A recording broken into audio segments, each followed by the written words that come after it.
प्रणाम. आजचा एक महान दिवस अर्थात आज एक महागाथाचं सृजन करण्यात आले होते स्वयं श्री कृष्णांच्या द्वारे. त्यांनी त्यांच्या पाठ अर्थात अर्जुनाला या गीता सार सांगितला होता.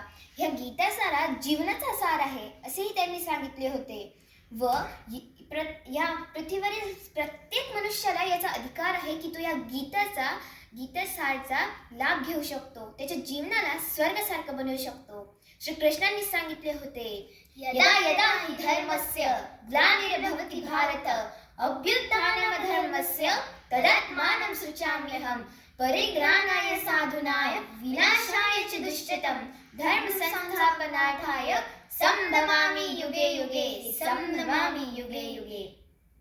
श्रीकृष्ण म्हणत होते, जेव्हा कधी या भारतात अधर्माची स्थापना होईल व धर्माचा नाश होणार, तेव्हा मी या पृथ्वीवर जन्म घेणार आणि या अधर्माचा नाश करेल.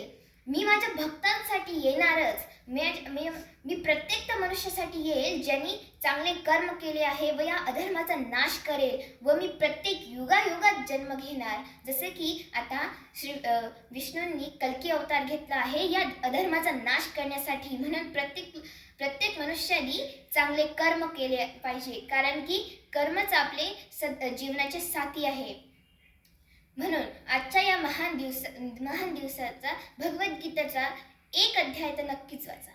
धन्यवाद.